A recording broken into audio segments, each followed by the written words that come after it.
ကိုလူတွေတမျိုးမြင်သွားမလားဆိုပြီးစိုးရိမ်နေစိတ်အားနာတဲ့စိတ်တွေနဲ့အရာအလုံးကို yes လို့ဖြေနေတာကျမတို့မြန်မာလူမျိုးတွေတော်တော်များများကတစ်ဖက်သားအပေါ်မှာအားနာတတ်တဲ့စိတ်ကတခြားလူမျိုးတွေနဲ့ရှင်မယ်ဆိုလို့ရှိရင်ပိုပြီးတော့များတယ်လို့ပြောလို့ရတယ်ဆိုတော့ကိုတကယ်အဆင်ပြေရဲ့လားမပြေဘူးလားဆိုတာကိုထည့်မစင်စားတော့ဘဲနဲ့ဘယ်လိုကမ်းလှမ်းမှုမျိုးကိုမဆိုအလွယ်တကူလေးလက်ခံလိုက်တတ်ကြတယ်ပေါ့နော်ဥပမာအနေနဲ့ပြောရမယ်ဆိုရင်ကိုကအလုပ်ပိတ်ရက်တွေမှာဘယ်မှမသွားဘဲနဲ့အိမ်မှာပဲအေးအေးဆေးဆေးနားနေခြင်းနဲ့ဒါပေမဲ့ကိုရဲ့လှုပ်ဖော်ကိုင်းတဲ့တယောက်က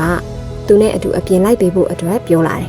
ဒါကိုကညင်းရမအောင်လဲအားနာနေတယ်သူ့အနေနဲ့ကို့ပေါ်မှာအထင်လဲသွားမှာဆက်ဆံရေးတွေပြတ်တောက်သွားမှာမျိုးကိုလည်းကိုကမလိုချင်ဘူးပေါ့နော်ဆိုတော့ကိုတကယ်အပြင်မသွားချင်မဲနဲ့ကိုကလိုက်သွားရတယ်ဒီလိုမျိုးပေါ့နော်ကိုကိုရိုင်းရင်းဆိုဖို့ထက်ဆက်ဆံရေးတွေပြတ်တောက်သွားမှာစိုးရိမ်နေစိတ်နဲ့လူတိုင်းကိုစိတ်ကြည်နေစေဖို့ဆိုပြီးလှုပ်ဆောင်ပေးရတာမျိုးတွေကများလာတဲ့အခါမှာဒါကတစ်ဖက်လိုအနေနဲ့ကိုယ့်ရဲ့ချိန်တွေကိုယ့်ရဲ့ဆုံးဖြတ်ချက်တွေကိုယ့်ရဲ့လွတ်လပ်ခွင့်တွေကိုချဲ့လဲခွင့်ပေးလိုက်တာနဲ့အတူတူပါပဲဒါကြောင့်မလို့ကိုယ့်အတွက်တကယ်အဆင်မပြေတဲ့အရာမျိုးဆိုလို့ရှိရင်ကျမတို့တွေကတတိရှိရှိနဲ့ညှင်းဆန်နိုင်ဖို့ကအင်မတန်မှအရေးကြီးပါတယ်ဒီလိုညှင်းဆန်မှုတွေကြားထဲကနေပဲကျမတို့ကကိုယ့်ရဲ့လွတ်လပ်မှုကိုပြန်ပြီးတော့ရှာဖွေရတာဖြစ်ပါတယ်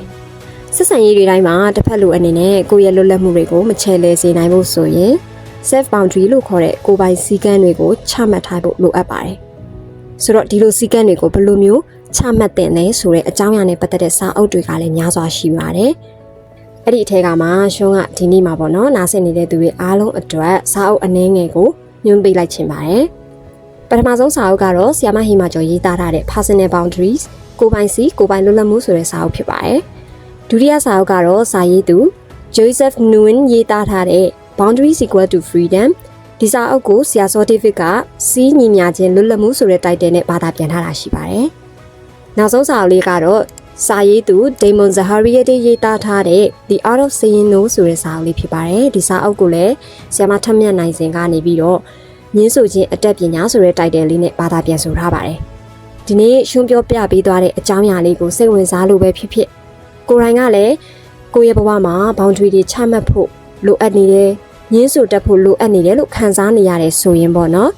ရှုံးခုနကညွှန်ပေးထားတဲ့စာအုပ်လေးတွေကိုဖတ်ကြည့်ကြဖို့ရှုံးကညွှန်ပေးခြင်းပါတယ်မှာယူခြင်းနဲ့ဆိုရင်တော့ sapelan.com ဒါမှမဟုတ်လဲ sapelan page က Messenger မှာမှာယူနိုင်ပါတယ်ဆိုတာကိုပြောကြရင်ဒီနေ့ရဲ့အစီအစဉ်ကလေးကိုဒီနားလေးမှာပဲရန်နာခွင့်ပြုပါရှင်နားဆင်ပေးခဲ့ကြတဲ့စာပေလန်ရဲ့စာပေချစ်သူများအားလုံးကိုကျေးဇူးတင်ပါတယ်